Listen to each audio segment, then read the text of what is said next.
Rob, I thought you called off today. Why are you here? I'm not working, just a member of the general public. Hey, listen, if you're really sick, you should be at home resting. I don't want you here if you're under the weather. I've been recommended by a doctor to hang out at the store all day and watch movies. Look, no real doctor would say that. That sounds like something my doctor would say. Popcorn is the best medicine.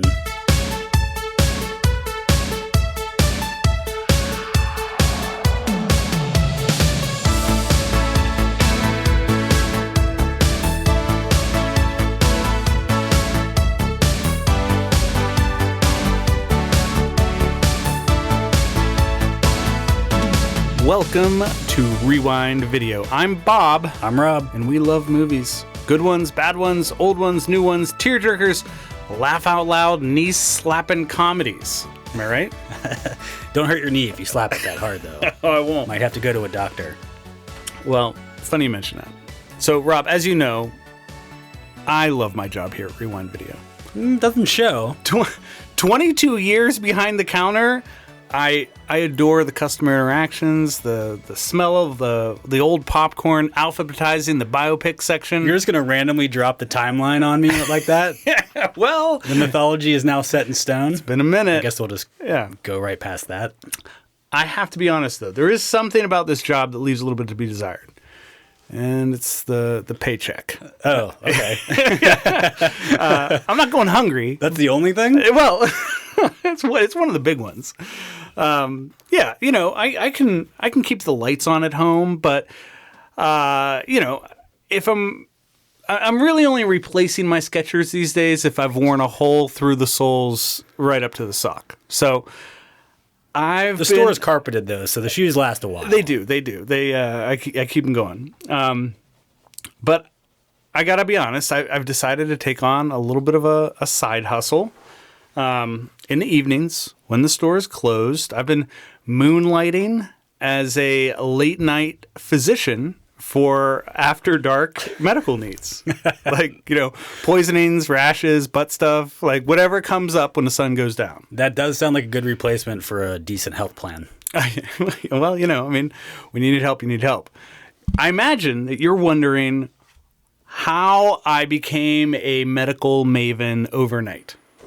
I wasn't insinuating that you were a medical maven, but well, I have learned a trick or two, and it's all thanks to countless hours spent glued to the screen, soaking in the wisdom of cinematic doctors, surgeons, and their medical miracles. So let's just say I'm at a place where I'm ready to open my proverbial doors to the general public and take in a patient or two.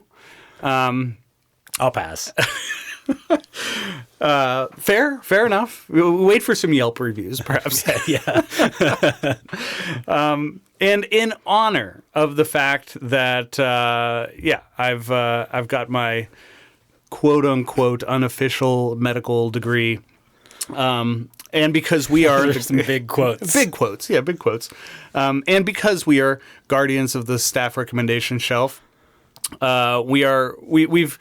we have the noble task of curating films that are worthy of our customers' attention, and what better way to pay homage to my medical expertise than by spotlighting movies that celebrate the healing arts. And here we are with a theme focused on medicine. It's time to scrub into the next episode of this wonderful podcast.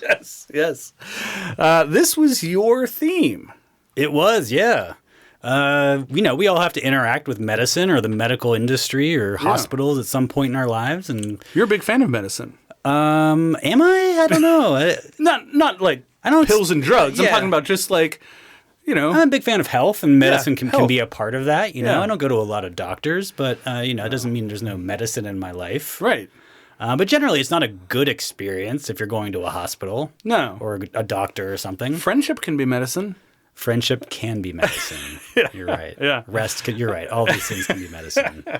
Should have thought of that when I was choosing my films. Well, you did pick some great ones. And I couldn't help but to notice that there were a lot of movies that we've covered in the past that would have been eligible for this. I mean, most recently I'm thinking of like Flatliners. There's a bunch that would have fit the bill. Yeah, it's a good topic for a movie. Medicine can be scary, you know, it can be life-changing, it can be a lot of things, all of which is captured on film. Yeah. I would say we've got a wide variety of genres tonight, and all of them entertaining. So why don't you just get us started? Let's take us start. into the field of medicine with your first pick.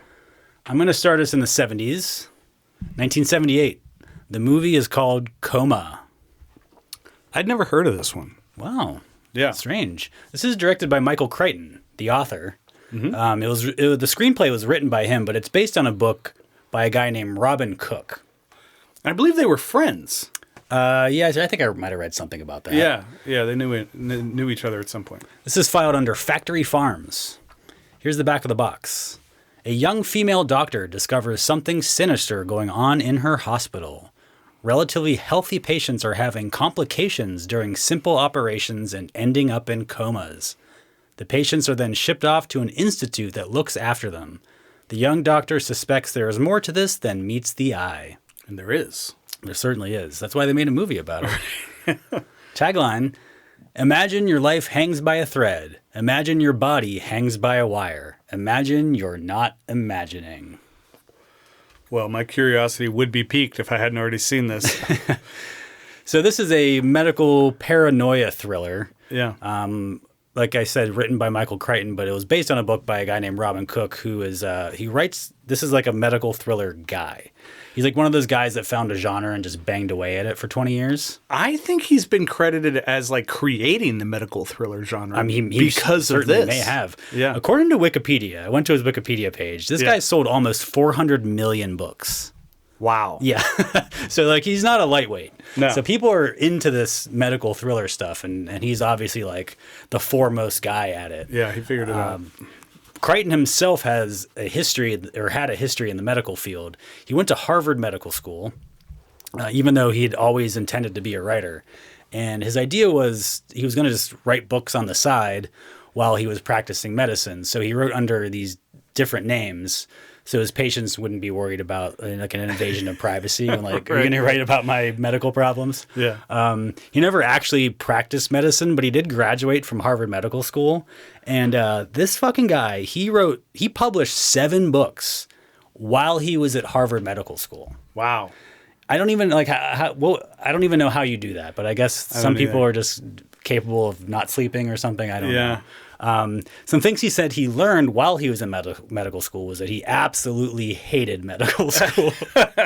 That's fair. But then he learned that everybody does. It's a miserable experience for like across the board for pretty much everybody. Yeah. Which sounds like something should probably be fixed, but I don't know. I guess it's just the way it is. I guess that's how they weed people out. Also, the culture at the hospital that he was doing his rotations at, he said that the politics and the interests of like the doctors and the hospital itself are always placed above those of the patients. I believe that. And also he said the patients themselves don't take their own health responsible enough. They just assume doctors will fix all their problems, and they're just like, whatever, I'll do what I want. See, I believe that was absolutely the case when he was in medical school and learning to practice. I think things have changed today, and patients come in having researched whatever's going on WebMD, having watched commercials for prescriptions that they want, and have a very different attitude about their condition. I hadn't thought of it that way. But I also, man, I don't get the impression from the American public that anyone's taking their health particularly seriously, or they're really taking responsibility for it. I think what you're talking about is people being swayed by like advertising and stuff, or their own anxieties that they perpetuate online on WebMD or something. I don't think anybody takes their health seriously until they're forced to. You know, it's like, I don't care. I'm just going to eat what I want and do what I want. And, oh, now something hurts or feels weird, and I'm going to try to figure out what it is. I guess people are generally healthier than they were in the 60s. Yeah. But yeah, I don't know. To me, it doesn't seem like it's because people are like really taking their health seriously on the whole, but maybe I'm wrong. That's fair. No, I agree with that.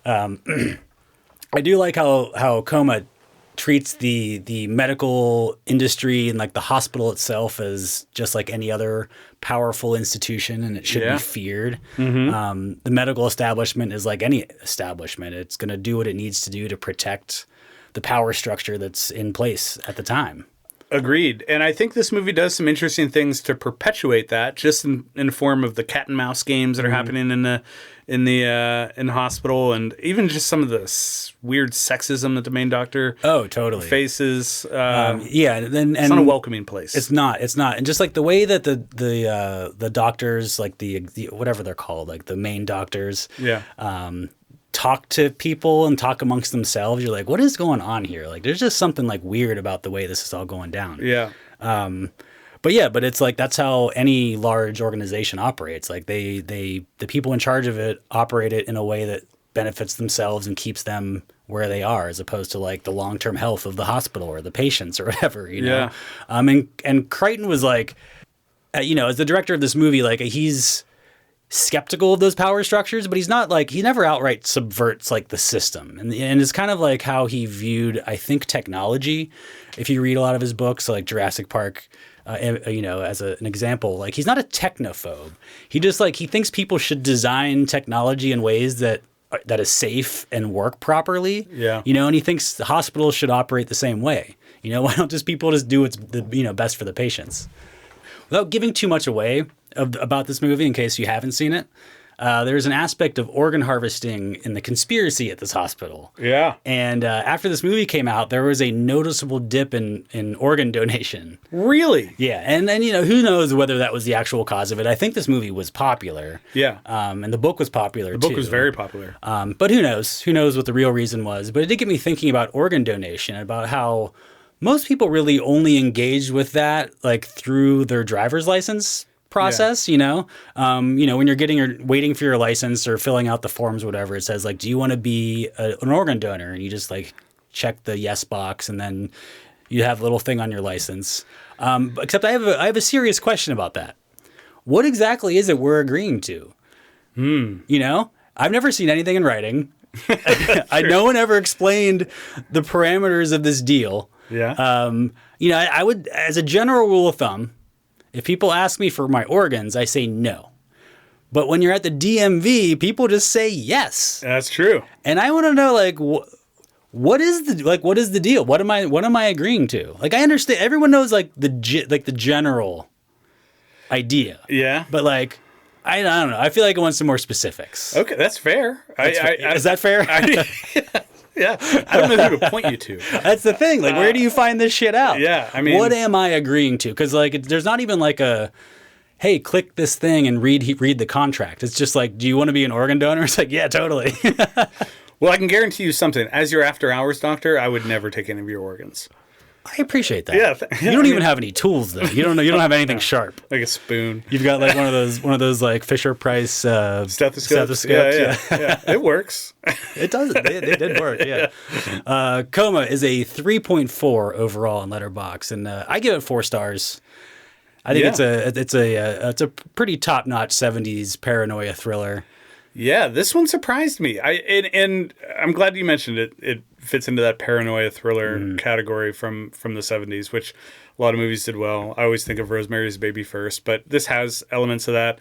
And yeah, there's some creepy conspiracy theory shit going on here, and it's fun to see unfold. I was surprised by this, and it's got some surprising people in it. Michael Douglas is here. Yeah. Rip Torn. Ed Harris makes a little appearance. Yeah. Tom Selleck's there. I know. Yeah, that's weird. He plays, like a patient. Plays a patient. Gets comed. Yeah. So 23% of Letterboxd agrees with me that it's a 4-star movie. It's a terrifying look at the medical profession. Right. And I'm putting it on the staff recommendation shelf this week for medicine.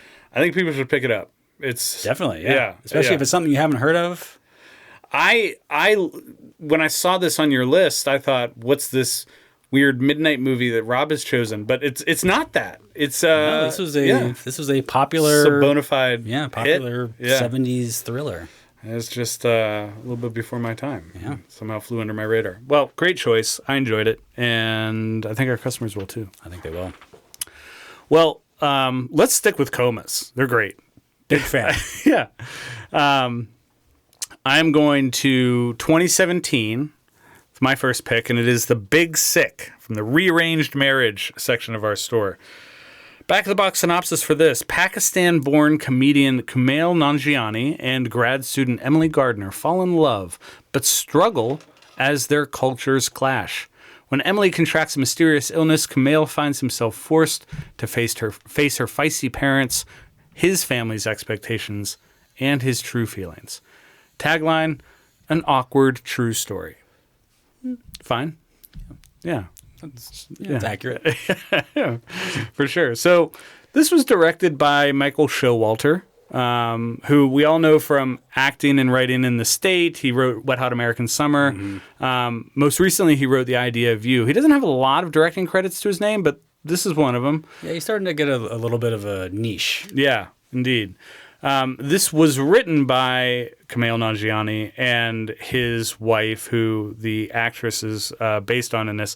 His wife's real name is Emily Gordon.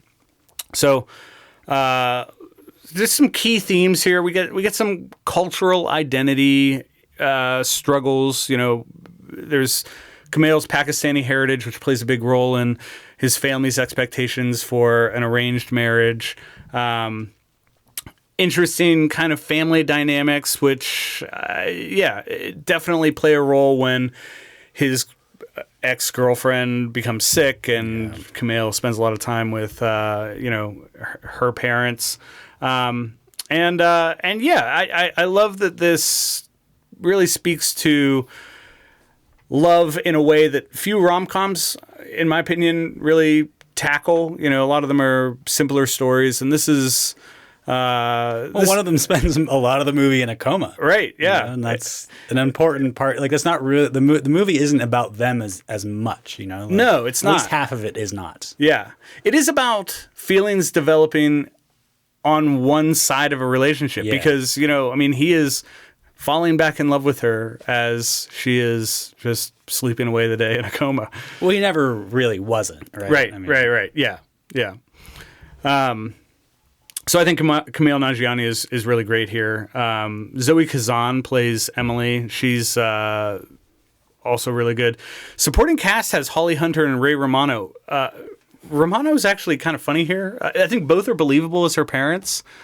He's turned into like a decent supporting actor in the right parts. Yeah, he's reined in his Everybody Loves Raymond persona, and it works for him. Yeah.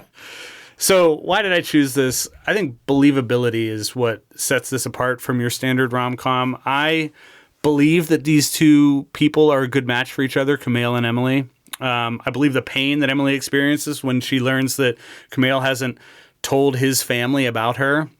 I even believe Kumail's sense of obligation when he learns that she is seriously sick and ends up spending a lot of time in the hospital with her parents who know about him and aren't particularly thrilled with him. So, and then also his family stuff, which is really hard.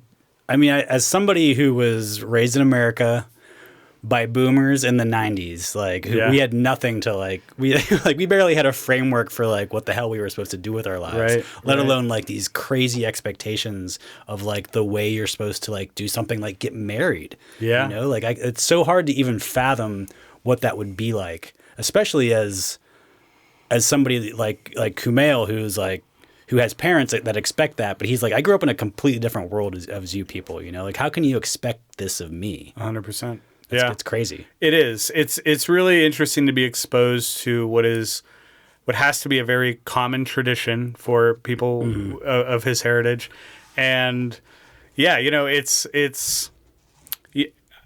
You kind of feel for his parents who want him to go down a certain path, and that's what they believe in.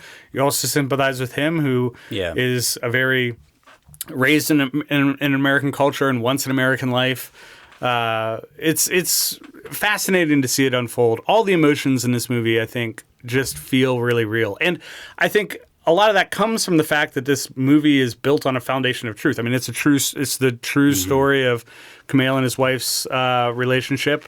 Some details manipulated a little bit, but for the most part, very real. I also, and you touched on this, I love that we get a story a love story where someone is asked to support or provide support for a sick person when both parties are at a place of friction in their relationship. Because, yeah, I mean, they had just broken up because of a,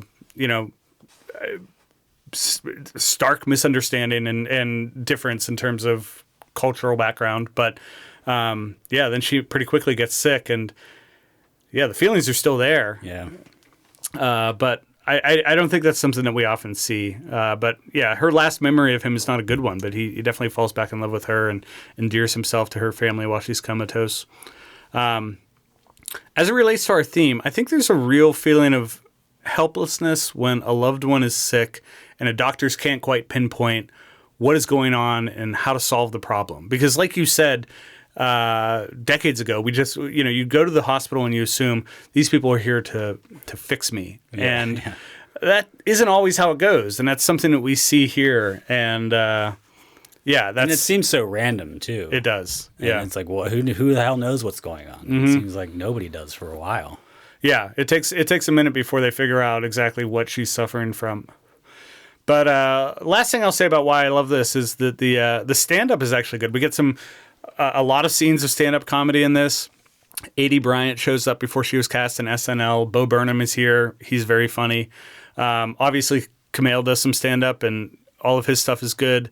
I to that point, just as it relates to comedy in general, I don't feel like we get a lot of those stage scenes that are only there for comedy's sake, which is common of some, I don't know, B-level rom-coms, but yeah, this rises above that. The comedy feels authentic and natural, and it seems to come from Kumail's personality rather than these stage setups. Even the bad comedy seems real. Yeah, it does, yeah. And even that guy, the guy who's like his roommate, everyone talks shit on and says he's a terrible comic.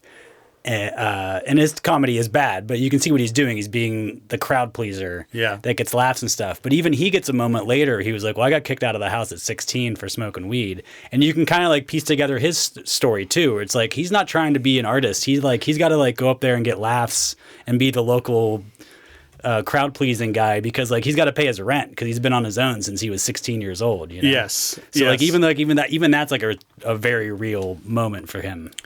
There were a lot of scenes in this that reminded me of the series Crashing with Pete Holmes, where you get kind of a backstage look at the life of stand-up comics who are trying to make a name for themselves and, finding a way to function in that industry when you're not drawing a huge crowd yet. And that's fun to watch. I think that it's captivating and oftentimes very funny. Yeah. So there was a bidding war for this when it debuted at festivals. It almost went to Netflix, but Kumail wanted a theatrical release for this, and Amazon was willing to agree to it. So Amazon bought the rights, it received widespread acclaim from audiences and critics. A lot of praise for authenticity and humor, and a pretty touching portrayal of love and family bonds. This averages a 3.8 on Letterboxd. 38% of people agree with my 4-star review, and I enjoyed Eric's take on this, which mentioned that Holly Hunter is like 4 feet tall, weighs a single pound, but she was ready to turn that frat guy into a hamburger. Fucking icon. That was a good scene. Yeah, definitely. There was a good line about doctors that she had, too, where she said that they're just winging it like everybody else. And, and she's not 100% right. Like, they know what they're doing, but, like, they kind of are. Like everybody's winging it on some level. Yeah, that's line of dialogue stopped me when she said it because I was like, I forget that it is a job for them. And, we all on certain days are just, they're doing our job. Yeah. And like, if they don't know what's wrong with her, it's because they can't figure it out. It's not because like they didn't do the right test or whatever. It's just because like they've done all the tests and they're looking at it and they're like, we can't figure this out yet. Yeah. Yeah. Well, if you're looking for a double feature on comas, you can start with Coma and then you can get to The Big Sick. Both are on the staff recommendation shelf tonight. I don't think they'll put you to sleep, though. No, I don't think so. Okay. I'm going to take us back to the 90s. 1990. The movie is Misery. Boy, this was a fun one to revisit. I'd only seen this once prior to you bringing it to the shelf, so there was a lot that I didn't remember. Yeah, there's some memorable things in this movie. For sure. This is filed under do-it-yourself projects. Here's the back of the box. Novelist Paul Sheldon crashes his car on a snowy Colorado road. He is found by Annie Wilkes, the #1 fan of Paul's heroine, Misery Chastain. Annie is also somewhat unstable, and Paul finds himself crippled, drugged, and at her mercy. Somewhat. I can't believe they put the word "somewhat" on the back of this box. I mean, come on. That's a pretty funny joke, actually. Yeah. Now I know why they did it. Tagline: Paul Sheldon used to write for a living. Now he's writing to stay alive. Good tagline. Yeah. Good tagline. I'm in. I'm fucking wired in. This is Rob Reiner's second Stephen King adaptation. What was the first? Stand By Me, which was yes. based on The Body, which is a novella. That would be, yeah, that would be correct. That movie didn't have any horror elements. Depending on how you feel about eating contests gone wrong. But Misery is very much more in like the Stephen King horror wheelhouse. Yes, definitely a more traditional Stephen King movie. Reiner is undoubtedly a great director. Like he has I don't know, 4 or 5, 6 masterpieces on his resume. And Misery is right in the middle of this like unbelievable run of movies. But like he's definitely a director that is at his best when he's working with very strong source material. Because, he did Spinal Tap was his first movie. And that's like, he was a co-writer of that, but so was like Christopher Guest and McKean and Shearer. Like those guys like created, those characters have been around for years, and those guys were co-authors of the movie. That was like a developed concept. He made Princess Bride, which was based on a book by William Goldman, another great movie, but also like kind of like a fully conceived idea before it came to him. He made Harry Met Sally, which was, written by Nora Ephron, who had already won an Oscar. He made A Few Good Men and American President, which were written by Aaron Sorkin, and A Few Good Men had already been a Broadway play. And then, of course, he has these 2 Stephen King movies. So, like, all those movies are amazing. And that's like the beginning, the first half of his career. Yep. And then the second half is like, you can see it's just like, these are like probably like good scripts that came across his desk, and he's like, I'll make a movie out of that. I think what his strength is in taking these like fairly well conceived ideas and then executing a Hollywood movie around them. 100%. And like he is great at that. Yep. Obviously this whole cast is amazing. James Caan as the author, Kathy Bates in a career-defining role as Annie Wilkes. Oh, yeah. J.T. Walsh pops up for a second as a state cop. I don't think he has any lines. No, but I think he's in another movie that we have on the shelf tonight. He is. I want to talk about it. Okay. Let me get there. But every time I watch this, I enjoy more and more the sheriff and his wife. Me who too. are played by Richard Farnsworth and Frances Sternhagen. I was going to say, they are my favorite part of this movie. They are so funny. They're so charming. They have such great chemistry. Yes. So much so that like when he dies at the end, as an audience member, like you're worried about her. You don't even get to see her again for the rest of the movie. But you're like, how is she going to deal with this? Yeah. And it's also cool that he's basically on the right track the whole time. He kind of know what's going on. He's months behind because of the weather. Well, not only is he on the right track, but what surprised me, and this is something that I had forgotten since last I saw this, was that he is relentless. Yeah. He's a good cop. You're introduced to them and you think, these bumbling fools, they're never going to find him. But he never gives up. And when he's reading the books, and he puts some pieces together. And I mean, he detected it took him a while because he had to wait for the snow to melt to find the car and whatnot. Some serious sleuthing. But like he didn't forget that there was a guy missing, and he put the clues together. He wasn't the reason. He didn't catch her, but like he's the reason that he escaped. That Paul Sheldon escaped. There probably isn't a lot going on in this town that demands his attention, but the fact that this disappearance occurred and he was on the case, it's a good thing. He was probably a cop in a city somewhere, like medium-sized town, and was like a pretty good cop, and then retired, and now he's like the sheriff of this county where he doesn't really have to work that hard. But he gets a paycheck. So Annie Wilkes is a deranged psychopath, but she's also a trained nurse. And if she hadn't been a trained medical professional, Paul Sheldon very well could have died. He probably would have died. Presumably, she has a better idea of how to keep him alive after that accident than the average citizen would. Yeah. She knew how to set his legs, and she knew what vital signs to worry about, and et cetera. So, like, you know, if me or you come across him after that car accident, he probably would have died, or like better chance of him dying. Yeah. Especially when the blizzard was happening, which presumably was, you know, a real thing for a day, maybe 2 days of this ordeal. Yeah. Now, if you don't mind, Yeah. I want to bring up a minor nitpick I have with this. I don't understand why she found him. Because, you know, this is a woman who does not leave her house very often. Yeah. She's separated enough from where the accident happened, and there's a blizzard coming down. She's on foot. What is she doing out there? Well, you know, I don't think they really make it clear how far away her house is from that road. Fair. So I think, Maybe she heard it. you know, I used to live in the mountains in Colorado. Yeah. And we had a driveway that was at least a quarter mile long, Yeah. maybe longer. And there was a big car accident at the end of that driveway one day, and like you would have heard it, you know. Yeah. So Okay. you know, who knows? I mean, I'll buy I hear that. what you're saying, Yeah. but like I don't think that there was enough information to disqualify it. Fair. Put it that way.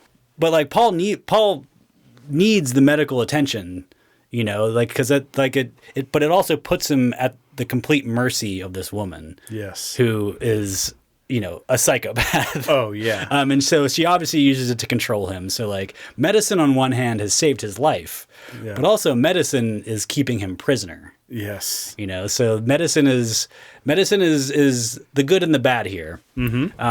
And actually, there is actual medicine in this movie, which he attempts to use as a weapon, Yeah.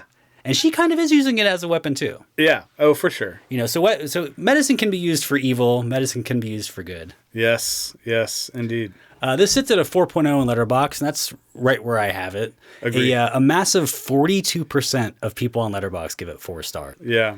That includes Letterboxd user Mariana Neal, who wrote in her review, "Can you imagine if Annie was a fan of A Song of Ice and Fire, though?" Which Outstanding. Outstanding. So I'm putting Misery on the staff shelf for the topic of medicine this week. You know, you see this on a lot of lists of greatest horror movies of all time, and I don't.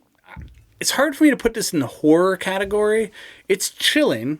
I think it is. I think the reveal. I think the reveal of like her past puts it in the horror category. That's fair. But you know, I think I can I can see where you're coming from. There's a sense of dread and suspense here. It didn't frighten me, but it just like you hate what he's going through, and you know it's just going to keep getting worse. But every actor in this movie too is just, I mean, you just can't take your eyes off them at all times. Totally. Including even just like James Caan like sweating and stuff. You're just like, this guy is like really trapped to this bed. Like you feel it. 100%. Yeah. This holds up. The pacing in this is great. Yeah. And yeah, it's just it's gripping from start to finish. Yeah, it's just like we were talking about. It's like it's that classic Hollywood movie of this story. It's, you know, if you read this book, this is exactly the movie you want from that. Mm-hmm. Fine pick. I'm going to keep us in the 90s. And my second pick for our medicine theme is Outbreak from 1995. We have 2 copies of this movie. We keep one of them in the monkey business section and the other one in the movies you forgot Kevin Spacey was in section of the store. Back of the box synopsis. A deadly airborne virus finds its way into the United States and starts killing off people at an epidemic rate. Colonel Sam Daniels' job is to stop the virus spreading from a small town, which must be quarantined, and to prevent an overreaction by the White House. Tagline, try to remain calm.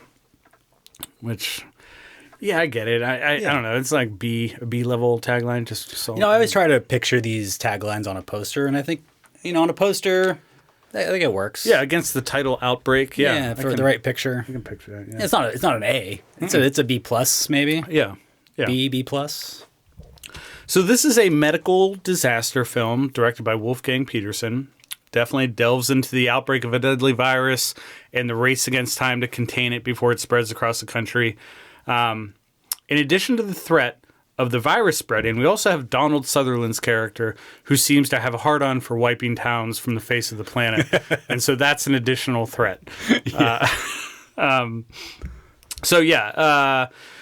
This is definitely exploring the challenges of responding to a rapidly spreading infectious disease, quick decision-making, coordination among government agencies, things like that. There's also an interesting examination of the role government plays in managing a public health crisis.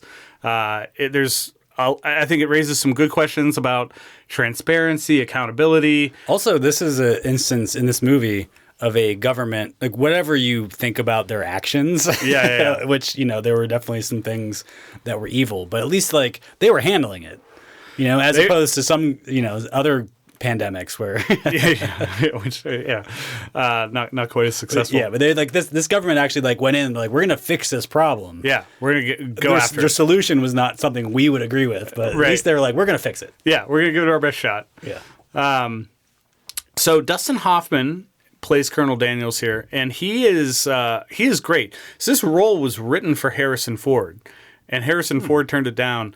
I think Dustin Hoffman is actually the better choice, in spite of the fact that he's a bit of a creepy dude. He's good in the part. Him and Rene Russo together makes no sense. No. You look at them standing next to each other, you're like, no way. I don't see it. Yeah. That makes no sense. But also, like, the whole, I don't know, this is like a 90s movie thing, 80s, 90s, where they're like, it's got to be about, like, a guy trying to get back with his ex-wife or whatever, because like they're like, Die Hard did it, we'll just do it in every movie for the next 10 years, you know? Twister did it. And then, like, it didn't work in that movie, but like it's every movie does it, in that era. For sure. But like, why, like, these two people were never together, so like just get rid of that. Yeah, they don't belong together. It doesn't need to be in the movie. But yeah, I really like Dustin Hoffman in this part. I think he has like this just panicked state that he gets into for a lot of this that really works for the character and the situation that the character is in. But yeah, you mentioned Rene Russo. She's a microbiologist who is also trying to solve the problem. But supporting cast is pretty awesome. So you get Morgan Freeman, Donald Sutherland, Cuba Gooding Jr. is here. As I mentioned, Kevin Spacey shows up. Freeman and Sutherland never get old. They are always old in the movies they're in, and they never seem to get older. I don't know. Those two guys, this movie's, 30 some years old? And, I mean, talk about just, like, batting 300 every year, too. Yeah. Like, even, like, Morgan Freeman can be in a dog shit movie, like Wanted. 100%. And you're like, I don't like anything about this, but like I buy him, like I like his presence. 100%. This is the movie that J.T. Walsh was in. Yes. He's uncredited. Yeah. He plays like the chief of staff or something of the president. And that is a fucking incredible scene. It might be the best scene of the movie. Yeah. Like he lays out all the stakes. He like commands the room. He commands the whole scene. Like the other actors in the room, you could tell were scared. It was like, it is fucking amazing. That's what J.T. Walsh does so well. Yeah. He just owns his screen time in a way that few character actors do. But yeah, I remembered that right after we talked about him, and I was like, this is where he was. Kevin Spacey, now, personal issues aside, Kevin Spacey is great in things. Yeah. Completely miscast here. Oh, I like him in this. Really? Yeah. Again, personal issues aside, but yeah, I think he always to me works great as like a scumbag on some level. Mm-hmm. He never works as a sympathetic character to me, and I don't know. It has nothing to do with the personal issues. Like watching his character die, I'm like, I don't even care if he's dead. Right. Like his character. I don't know. He's just a slime ball. He looks like a slime ball, and that's one of the reasons he was a great actor. Yeah. And I never bought him as like a sympathetic character ever. I like the way he delivers his character's lines. I mean, he has some funny lines, and he does it well, and. He's a quirky guy in this, but works for you. Yeah, I can't argue with that. So Wolfgang Petersen, who directed this, has some great movies to his name. I mean, he right after directing Outbreak, he went on to do Air Force One. He also has Das Boot to his name. Neverending Story, that's his. Yeah. So he did some good ones, and he brings some palpable tension to this. I think this is one of those movies that like gets started quickly and never lets. I mean, it's got a lot in common with Misery in that way, you know? Relentless. Yeah. So why did I choose this? Similar to Contagion, which we've talked about before, Outbreak offers a pretty gripping portrayal of the consequences or potential consequences of a global pandemic. This plays like a mystery. You know, the doctors are trying to trace the origins of the disease. They have to figure out how to fight it, what to do next. All the while, we have the government who starts with the right intentions. They're definitely trying to quash this. But then, you know, they give up and they're like, all right, well, we're just going to obliterate this fucking town. I'm glad they didn't get too deep into the conspiracy and stuff. Like they didn't explain it too much. They're just like, they're covering shit up. Yeah, exactly. We don't know exactly what it is, but we kind of know. Yeah, there's some good tension here. I don't know how believable it is, but this movie does make you wonder how much you don't know about. Like, how often has something like this taken place in some capacity, and we just never hear about it? Like, for me, it raises that question. It's a blip on the news wire that nobody pays attention to. Right. Well, I'm guessing there haven't been any towns that have been obliterated by... Probably not. By the government, but, like, I don't know. Who knows? Yeah, but I wonder how much the government was involved in, like, you know, an Ebola outbreak, which you see a headline on like a news channel, and it's like, oh, there's a case of Ebola in, you know, Georgia or something like that. I think the CDC and stuff generally is like pretty involved in that. Yeah, definitely. You know, like they definitely want to tamp that stuff down before it becomes a problem. It's kind of what they're supposed to do. I think. Like, at least that's what they used to be supposed to do. Another thing that I couldn't help but to wonder is how this would unfold in small town America if these events were taking place in 2024. Because the idea that people would agree to stay in their homes, even believe that there was a dangerous disease that was threatening them, is really doubtful. And I think that this would be a much more violent movie and much more focused on just the reaction of the town and the townspeople if this were made today. It's funny, I think if you ask certain people, they would tell you this is what happened in America in 2020, even though like it is definitely not what happened in America. But like I think certain people think that like what happened in this movie is what happened. Yeah. Even though it was like nothing, like the lockdowns were fake, it never happened. You know? Right. Nobody stayed in their houses. Nobody did. You also get a great helicopter playing chicken with an airplane scene in this, which how can you not love that? It's a great helicopter chase. Cuba Gooding Jr. is great as the helicopter doctor pilot. He is. Scientist helicopter pilot. Yeah. If you had asked me 3 days ago if I had ever seen Outbreak, I would have said yes. I saw it at some point. It was like a halfway decent movie, and it's fine. Yeah. I watched it 2 days ago, and I had never seen this. Really? I had never seen it. I don't know. I would have told you with 100% confidence that I had seen this movie before. I don't know how. It was 1995. This is back when I was like seeing everything that came out. Mm-hmm. You know, this had to have been on cable all the time. Yeah. We taped this off. This was a hit. Yeah. Like it's definitely like all over the place. Somehow I saw the first scene of this movie. I was like, wait a second. Like I have no idea. So what did you think of it? Loved it. Okay, good. It was so good. Yeah. It was so good. Yeah, I think this is a ton of fun. I love a good 90s thriller, and this is a great 90s thriller. Yeah, I think this checks a lot of good boxes. It had mixed reviews upon its release, but definitely has gained a cult following. It popped way back into the zeitgeist post-pandemic, much in the way that Contagion did. It definitely, you know, the public health issues and government response to emergencies, I think, is always a relevant topic now more than ever. And you know, even though this is a 90s thriller, it hits different today than it did when it was released. It averages a 3.1 on Letterboxd. I have it at 4 stars, along with 13% of other users, but I've seen this movie a bunch of times, and I will never turn down the opportunity to watch it again. It might be flirting with a 5-star review for me. Here's the thing, though. I consider this a 3-star movie until I had seen it. So maybe a lot of those people haven't seen it. Yeah. For those who maybe haven't seen it and need a little bit of extra convincing, I really enjoyed Emma Stefanski's review from Letterboxd, which didn't come with a star rating, but does show an appreciation for a really important element of this movie. She said, big helicopter movie, lots of helicopters in this. It is a good helicopter. It's a great helicopter movie. It really is. Yeah. So going on the shelf is my second pick for our medicine theme. Fantastic. Okay, I guess I'm gonna keep us in the 90s. All right. We're just rolling with the 90s. I'm gonna take us to the movie Face Off from 1997. Yes. Directed by John Woo.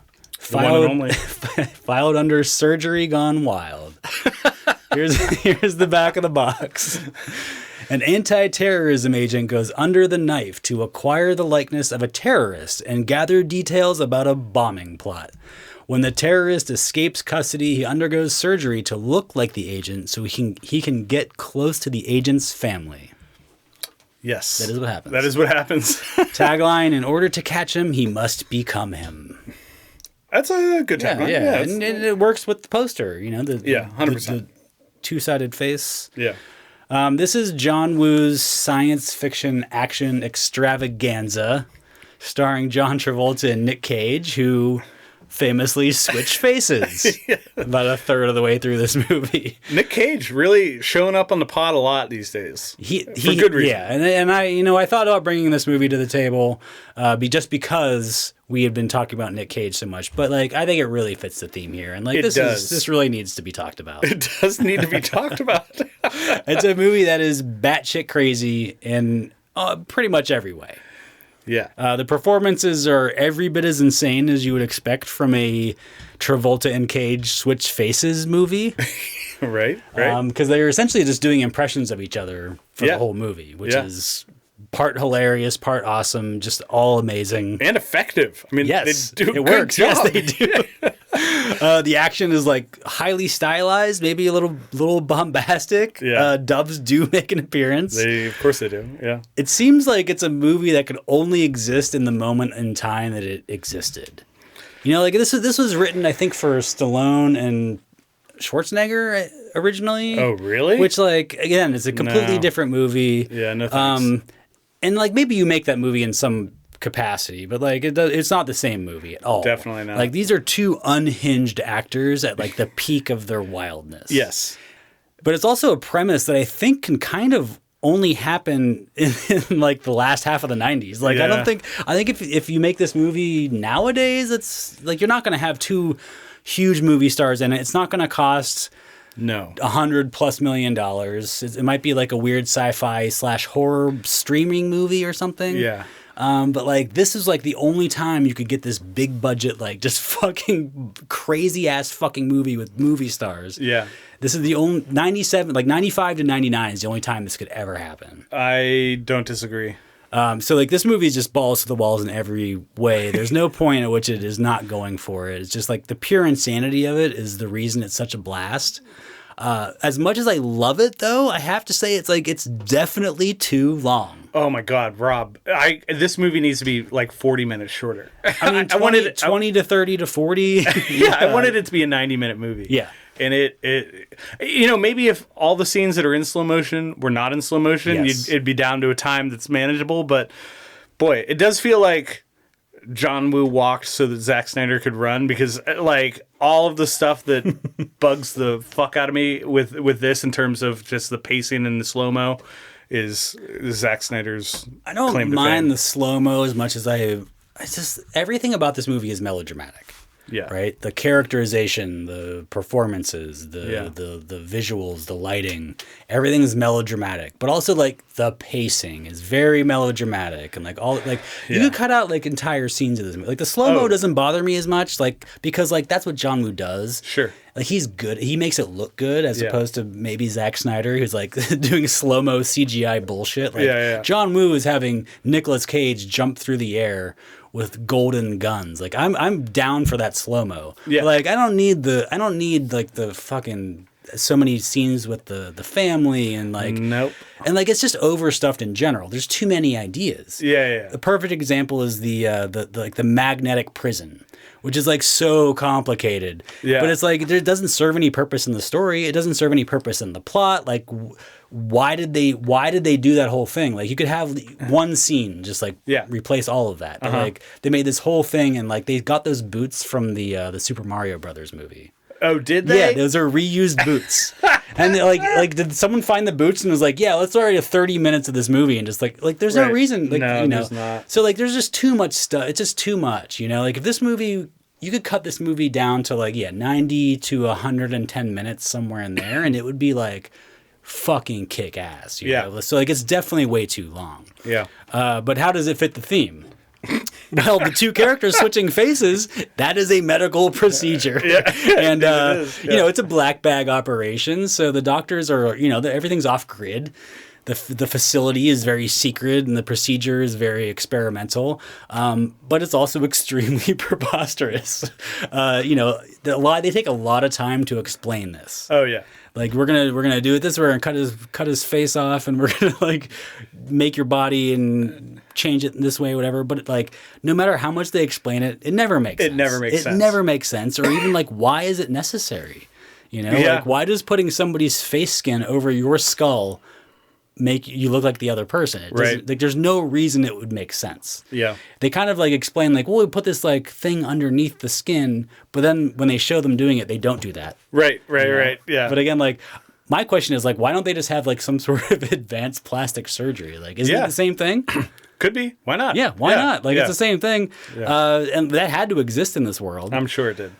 So, you know, the medicine in this movie is like maybe not, you know, the most up and up medicine in the world. It's more than a little dubious, but I'm willing to buy it. Whatever, I'm in. Yeah, that to me is not the reason I don't give this movie 5 stars. Yeah, you know. Yeah. The pacing and the general length of it is the reason. Yes. But this is definitely a 4-star movie for me. I love it. I think it's a great action movie. It's a 3.5 on Letterboxd. 25% of Letterboxd users agree with my 4-star rating. Nice. And including Justin La Liberty, who says in his review, I first saw this when I was 11.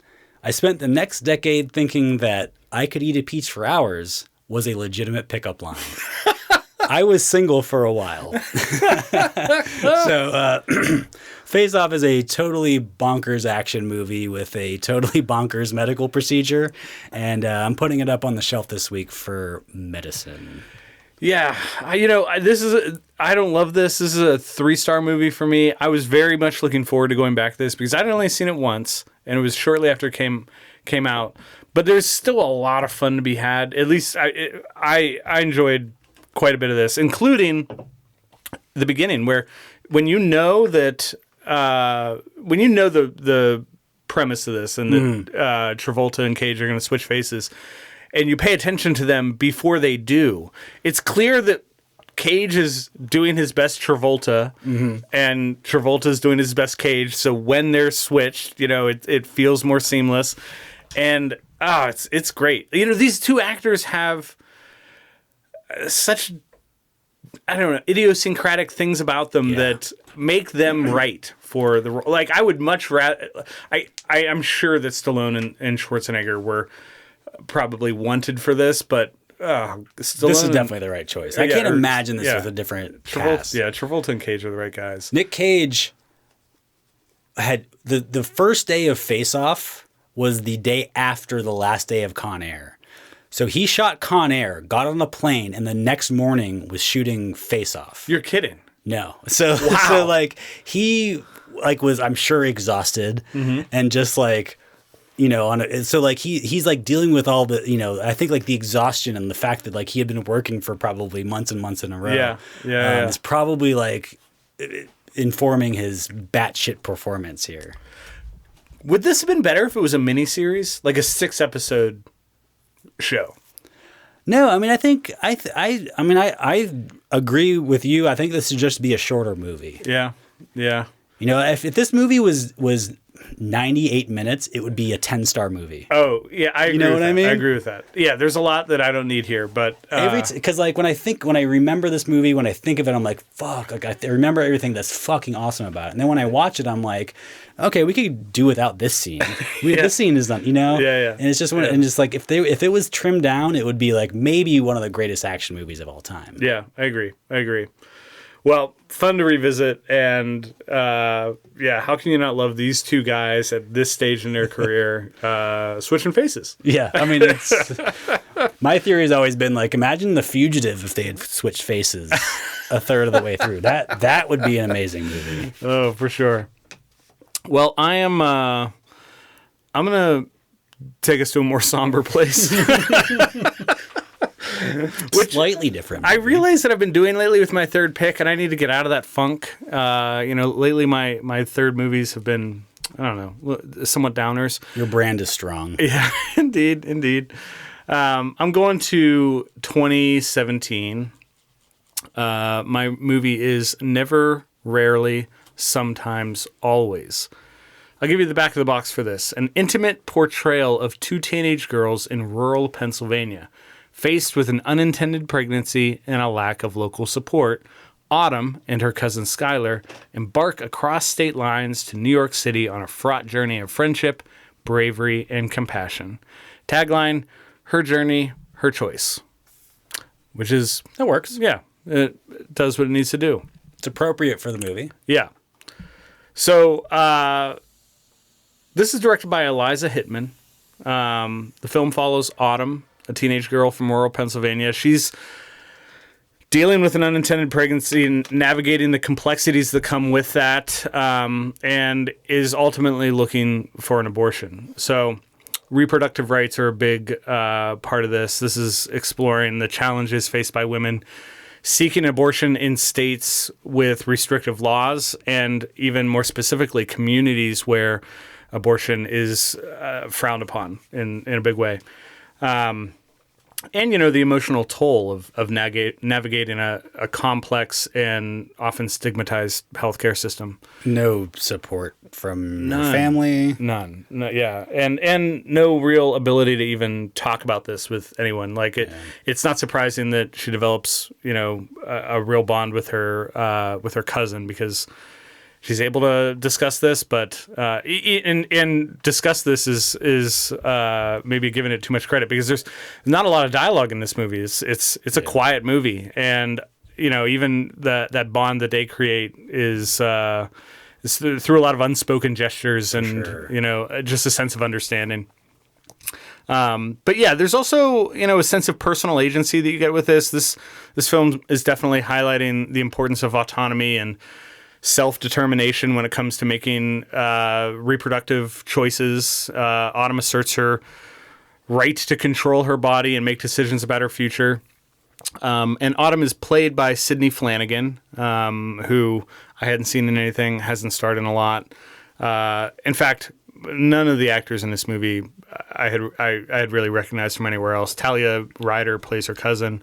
But everyone is good. Everyone very believable, especially when it comes to capturing that sense of rural America and that small town feel. You can feel that. Oh, definitely. It is depressing. Like that town is like, oh my God. There's like the school stuff, like even like the family stuff and the school stuff, and it's like, and then part of it's like, it really captures that feeling of being a teenager when everything sucks. Everything sucks. Yeah.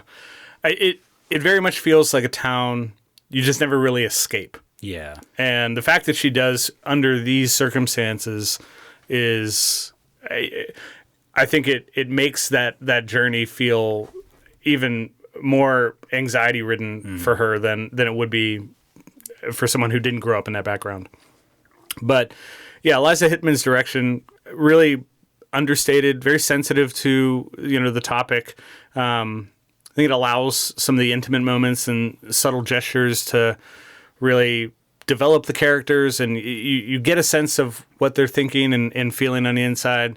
Why did I choose this? To me, this is a really timely exploration of reproductive rights and the challenges faced by women seeking abortion in America. It's never been more important of a topic than it is today. And, you know, we live in a part of the country where it's not as stigmatized as it is in the place where she lives. And it's hard to see what this woman is going through. It's easy to forget how difficult it is to seek an abortion in a lot of places. And this ends up being, I think, a medicine movie about people who can't get the medicine they need. It's about the absence of access, support, and answers. And you know, that's a problem that spans the entirety of like medical problems too. Yeah. You know, where people can't get the help that they need. 100%. And like, there's different reasons for that. Like, obviously, abortion is like has different reasons for not being available in certain places. But some people, you know, they don't have access to medical care. Period. Yeah.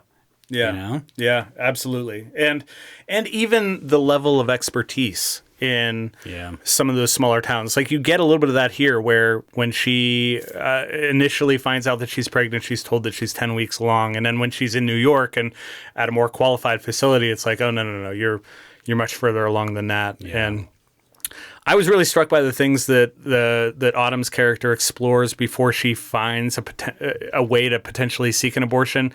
And I'm sure these are really real things, but I wasn't aware of them. I mean, like, stuff like punching her stomach and, you know, trying to force a miscarriage by taking a bunch of vitamin C. I mean, the panicked Googling, all of that, I have to believe is part of the journey for someone going through this. And I think panic Googling is part of like almost everybody's journey for any problem. Any medical problem, yeah, absolutely. As I mentioned, this is a pretty quiet movie, not a lot of dialogue, but there's a lot that's said without words. I think the bond between the girls, the inner dialogue that you don't hear but see Autumn experiencing.